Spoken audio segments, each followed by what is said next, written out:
This is Jessica Evil Eye, and you're listening to The Morning Wood Show with These Nuts. And we are back with The Morning Wood Show and These Nuts. So we got a special guest in here, the main man, CM Punk. Some of you guys know him as Punk. Some of you guys know him CM. You know him either way it goes. What up, CM? How you doing, brother? I'm good. How are you guys doing? Doing awesome, What's man. up, man?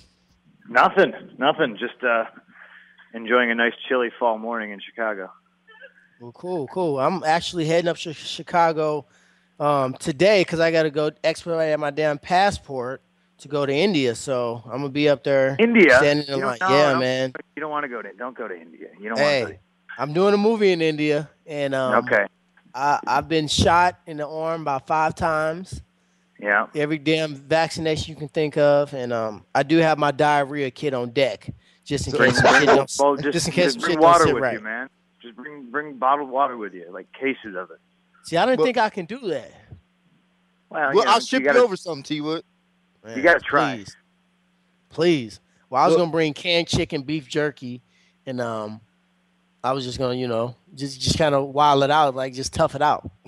You're going to have to, yeah. So, Punk, speaking of Chicago, well, I'm from Port St. Lucie, and the Mets do their spring training in Port St. Lucie. How do you feel about my Mets beating up on your Cubs? Wait a minute, they're not your Mets because you're from where they do spring training. That's the most ridiculous bandwagon. They are my Mets. Listen, I'm claiming them. Life. I'm claiming them because they beat up on the Cubs. Everybody else. How do you feel about that? Well, I'm obviously disappointed that it was a sweep, but I thought the series was good. The Cubs had an amazing year. The Mets were just better, in the postseason. I made a comment about statistically how the Cubs, I think, defeated the Mets in the preseason or the regular season like 7-0, and then came back to kind of bite me in the ass. But that's the way it works. October baseball is pretty awesome, and the Mets they got Syndergaard and DeGrom and Harvey, and then just their pitching's probably the best in Major League Baseball at the moment. So. Cubs dropped a hard one, but I think they're going to be exactly like the Royals were last year, where they get so far and they use it as a learning experience, and they get even farther the previous or the next year. Well, I'm going to chime in because my ass was salty when y'all took out the Dirty Birds and the Cardinals. Yeah. So I was like, I cannot wait to get CM Punk's ass on this show because them Cubs got swept 4-0. But quick question, man. There's not many athletes that I know personally that are so die-hard for their city. You're representing for the Blackhawks, representing from the Cubs. I don't know if you're a Bears or Sox fan very much, but I always see you representing so hard. Hey, have you always been that way, or you just have, just a new sense of, camaraderie for the teams? No, I've always been that way. I was fortunate enough to be able to see like Bulls and Hawks games at the old Chicago Stadium, which I think probably the fact that I was a little kid had a lot to do with it, but I'm still blown away by like the memories and the images of that place. Now I saw games before the Jordan dynasty, so it wasn't anything super spectacular or memorable. I was just a little kid being surrounded by grown-ups all going crazy, for basketball or hockey. I'm not a basketball guy. Obviously, if I had to choose, I would support the Bulls. I just don't get into basketball. I don't really get into football. But yeah, I've always been that way. Ever since I was a little kid, my dad always watched Cubs, so it's kind of like a relaxing thing for me to put on a Cubs game and just listen to the commentary. And I wish it was still Harry Carey, obviously, but and I've lived all over the world and I've traveled all over the world, and I still think the best place on earth is Chicago. So I just love it. You can't beat the city, the people, the food, the sports teams. It's just a fantastic place. I love Chicago, but there is one damn thing I do not like, and I'm not trying to live like, is that cold ass wind from the damn lake in December. From St. Louis. You're from St. Louis. You got the same thing. We got the same weather, but it's not kicking around with that cool air like that. I got off the plane. I was going to actually, this is the first time I met you. I met you at a UFC Fox in Chicago a long time ago. And my man was just standing there by himself, no security, no bodyguards, no nothing. And I'm like, I've seen so many people walk up to him and want to shake his hand and say what's up to him. And I knew him because my kids are big fans. And I'm like, man, you know how many hands this dude's probably shake a day, how many autographs? But he was just so relaxed, so humble. I was like, this is a good dude. Yeah, I remember that you were wearing like a fur coat. You look like Frank Lucas. Yeah, and you were still shivering. I had on that purple top hat, like a damn Joker, and some Python shoes. So how do you do it, man? You know, you get a lot of requests. You get a lot of, people want to take pictures, people talking good, people talking bad. But man, every time I've seen you, man, you haven't really changed as far as your approach and your humility. What do you attribute that to, and how do you keep it up? Because some people, man, there's some assholes out there that really, really talk a lot of shit on the internet. Well, yeah, that's the internet though, and there's good and bad experiences, and I've had good and bad experiences with varying degrees of people who would be considered celebrities. But you got to take into account that everybody's a human being, and I have in my head I have specific rules that I don't feel the need to have to explain to somebody. Like if I'm at an airport and it's 5 a.m. and you showed up with your friends and you have boxes of my action figure and you have multiple 8x10s. Like, first of all, it's 5 a.m. and I'm traveling. I probably haven't eaten breakfast yet. I surely haven't had my coffee yet. I'm not going to be super personable. Second of all, I know you're trying to make money off that stuff and you're trying to sell it on eBay, so I don't want to sign for you. A little kid sees me at the airport and he freaks out at 5 a.m. It's a different story. It's a little kid. Yeah, right. You know what I mean?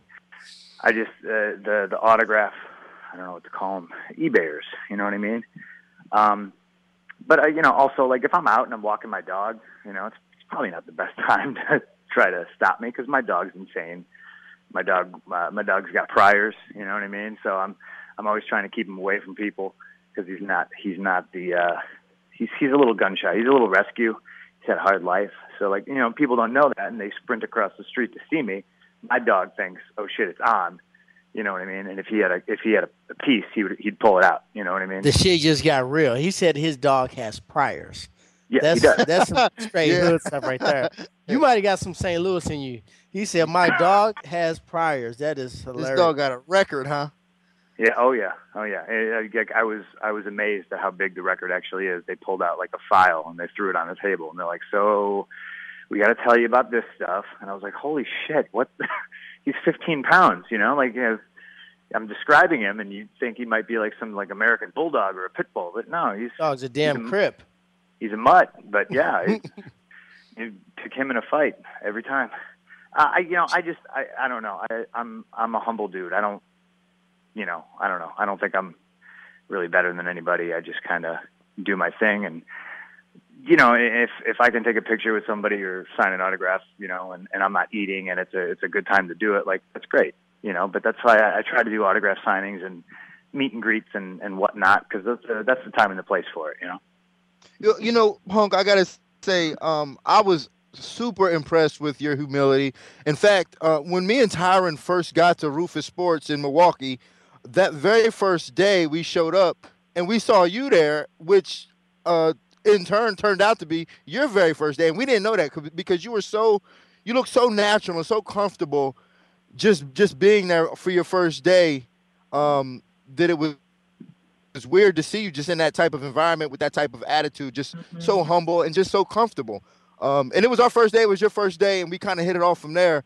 But even from that moment, even after that, the fact that you were willing to get in and just train with whoever would show you something and learn from whoever would show you something was impressive, because I know a lot of guys now, at American Top Team, I'm not going to mention no names, but don't have that attitude. Do it.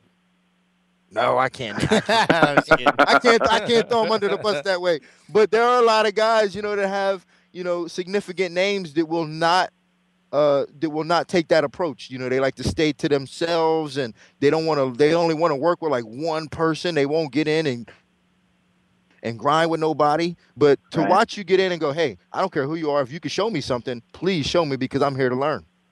Well,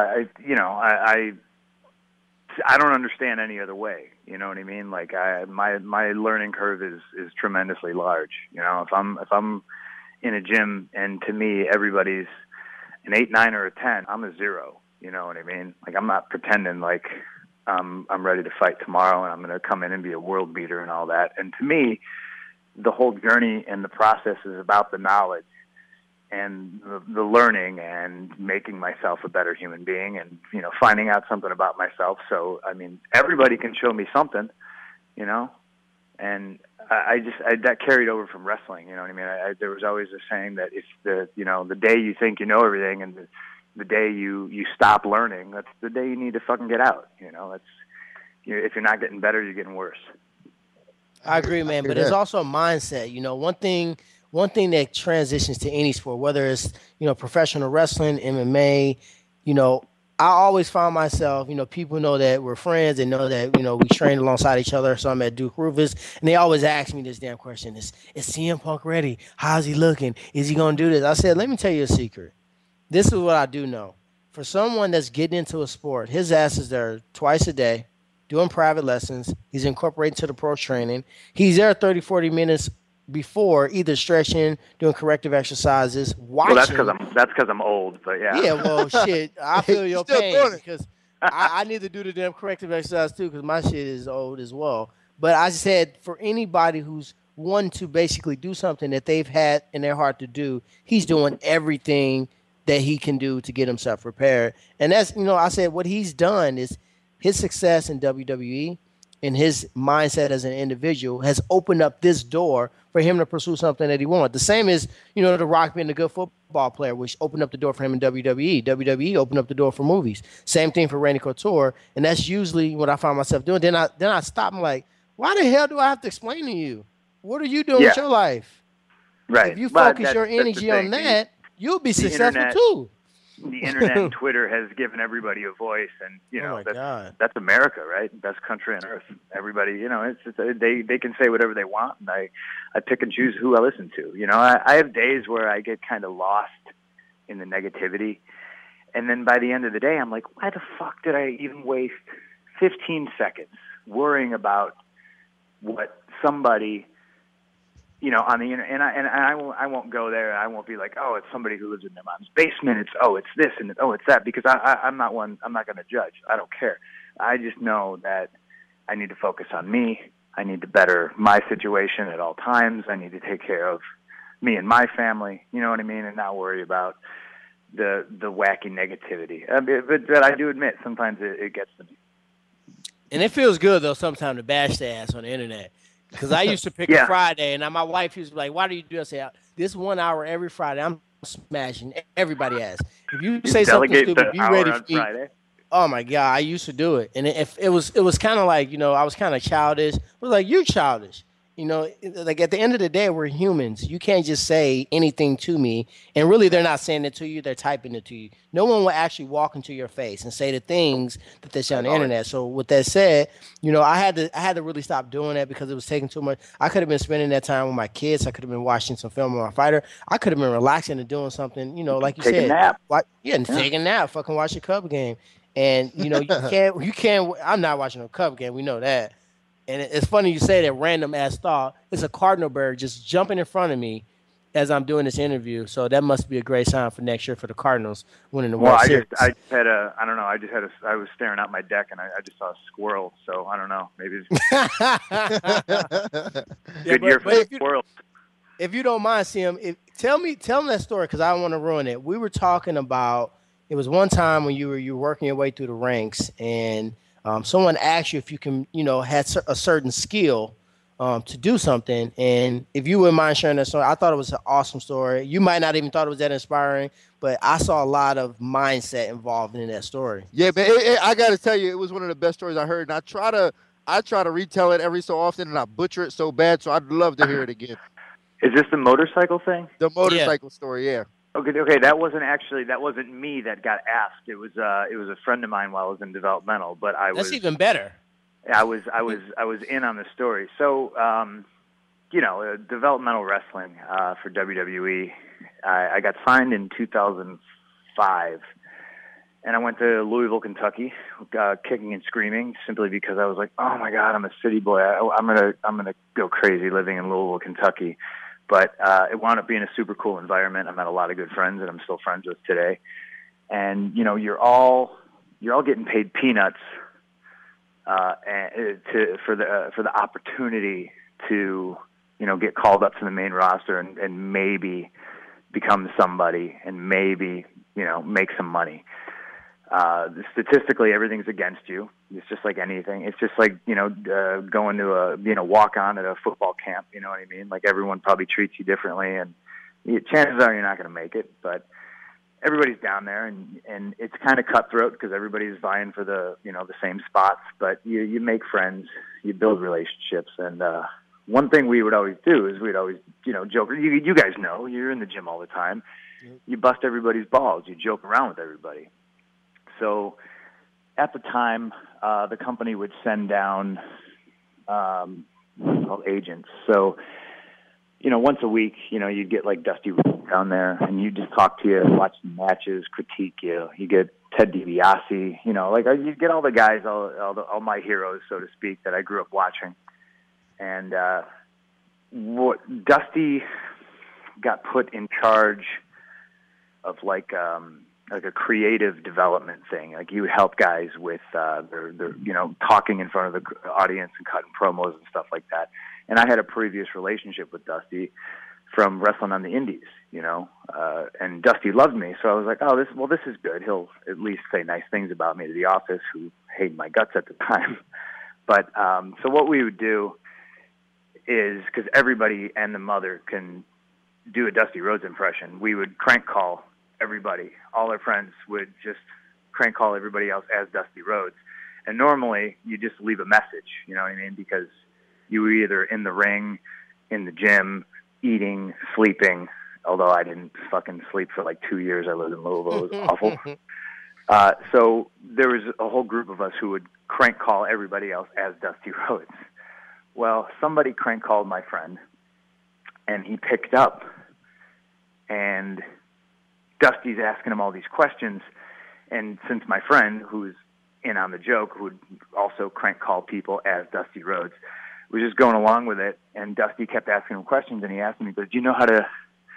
Let me ask you a question. You know how to ride a motorcycle? You got a motorcycle license?" And he was just like, "No, I haven't got a motorcycle license." Well, it turns out it was really Dusty Rhodes. Wow. Oh my God! So he thought it was like me or my buddy Domino. He thought it was one of us. So he was being, I don't know, like almost rude and like, yeah, it'd be like if I called you, Dean, and you were like, you knew it was me, and you were like, yeah, okay, yeah, I'll meet you. Yeah, I'll meet you there. I'll be there. Yeah, yeah. So he's like, "Can you ride a motorcycle?" And he's like, "No, I can't ride a motorcycle. Whatever." Well, it turns out it was really Dusty, and he was writing for the ECW show at the time, which is on Sci-Fi, and they were looking for somebody that could ride a motorcycle, and that was really like all the job required. They wanted. Do you guys remember the Boogeyman? Yes. Yeah. He was a great dude. His name was Marty Wright. Played pro football, like sweetest guy in the world. But he couldn't wrestle, and he knew it. He was all gimmick. He came out. He was the Boogeyman. He ate worms. It was like out of this world. So they wanted a bounty hunter type guy to come. He's hired to chase the Boogeyman or something like that. Like a weird soap opera-esque story. And Dusty really called this dude and asked him if he could ride a motorcycle, and he said no. So he didn't get the spot. And like they wound up, I don't even think they gave it to somebody else. They just shit-canned the whole idea. But then Dusty comes down, and this is how my friend found out about it. Dusty's telling him the story, and he's like, "Let me explain something to you guys. Like you gotta fake it until you make it." He's like, "I called," and he calls the dude out in front of everybody. He goes, "I called you. I asked you if you could do this. You were going to get called up. You're going to be on the road. You're going to be out of here. No more 9 a.m. practices in a 30-degree building. You're going to be on the road and making money."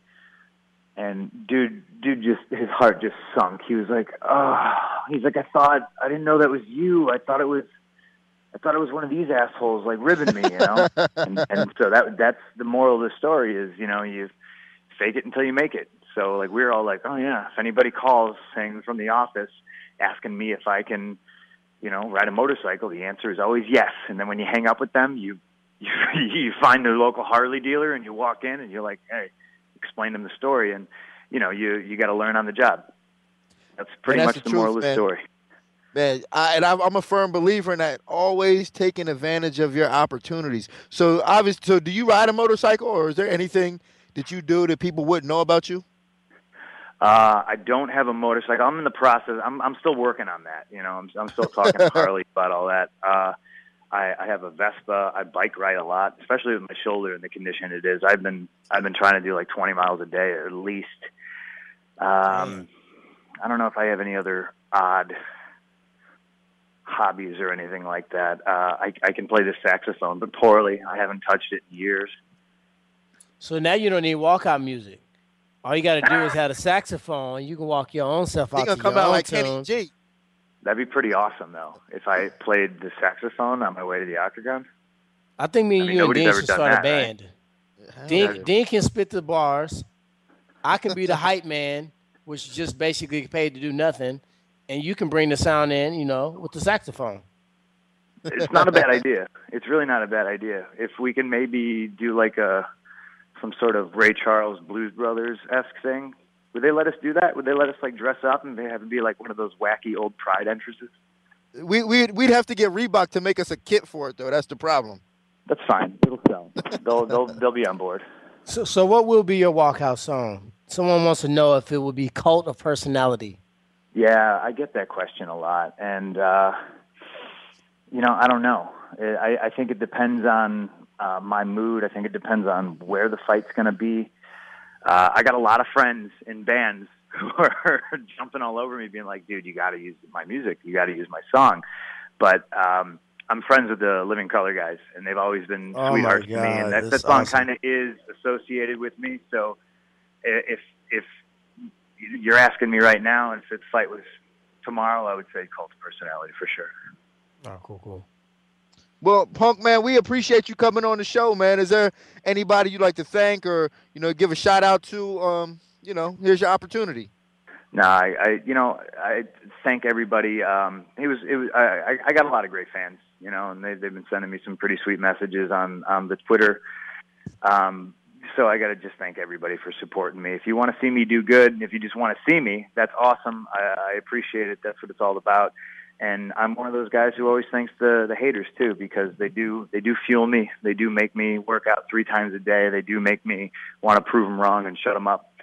And so everybody, and thanks to you guys for having me on here. Thanks for being brother. Super cool. I never know what to expect when I meet new guys, and especially, Dean, let's be honest, you're a legend. You've been doing it for a very long time. So it was humbling for me that you were so sweet to me and so nice, and, you helped me out. Yeah, I appreciate it. And I know you're surprised we didn't ask you the same damn questions that everybody's been asking you, and the same shit over and over again. I think it's a good opportunity for people to know a little bit more about CM Punk, a little bit more about, his mission, his vision. And, that story you just told is a great story of mindset on how you got there. You could have been successful at anything if you use that mindset towards it. Yeah, you just gotta, it's really all about the grind. I think if anybody out there wants to do anything with their lives, they just gotta do it, And maybe you won't get there, but that doesn't mean the entire experience is bad. You have to define success to me isn't about money, it's not about fame. I think fame and celebrity is like a disgusting byproduct of being successful. I don't know many people who set out when they were little kids and said, "Hey, I want to be famous," although I think the world is polluted with people like that now because of reality TV. They just, I just want to be famous. I don't know what. I don't really care as long as I'm famous and I have money. And to me, that's not success. Like, success is finding something that you love and, doing it, win, lose, or draw, regardless of whether you make it based on anybody else's criteria of making it. Just do what you do. That's 100% right, man. That's why you my homie, man, because I believe the same exact thing. That is the way I measure success. And you are successful. Dean, you are successful. And I know we ain't got my man talking, but this is a TJ DeSantis project. And damn it, you successful as well. Yeah, man, and I tell you, CM Punk, you just dropped knowledge, man, and it's inspiring. And I'm hoping that all of the kids can follow in your footsteps, man, and just and have the same mentality and live that same philosophy that you live by. Well, I'll keep preaching it. If you guys give me the platform to speak, I'll be there. I appreciate you guys having me on. You are listening to the Morning Wood Show with D's Nuts. The Morning Wood Show with D's Nuts. It's finally happened. You can check out The Morning Wood Show with These Nuts on iTunes right now. Just head over to the Apple App Store, click on iTunes, do a quick little search. The Morning Wood Show with Tyron Woodley and These Nuts, available now right in your iPhone. Now back to The Morning Wood Show with These Nuts. Here's Tyron Woodley and Dean Thomas. Guys, this was an amazing, amazing show. I'm so excited about it. Thank you, Jason Barber from Metabolic Meals, Dustin the Diamond Poirier, ATT alum, also consumes the Metabolic Meals, as do I. CM Punk, you were amazing, man. That story was super inspiring. Speaking of inspiring, this is October Breast Cancer Awareness Month. I want to shout out to Barbara Brummett. She bought me my first pair of wrestling shoes as an 8-year-old kid. She was my brother. She saw this little ashy brother from the hood trying to make it up, and she sponsored my first pair of wrestling shoes. She is now fighting breast cancer. She's been an amazing supporter since then all the way to now. She is the bad bitch of this month as we give out the award of my gym for my wife's Bad Bitch Boot Camp. I want to thank all the listeners. Make sure you go back and check out episode 1 and 2 and share it with a friend. Tell them this is Tyron Woodley and you have listened to the Morning Wood Show with These Nuts. Peace. The Morning Wood Show with These Nuts is a TJ DeSantis production. Its content is intended for private use only.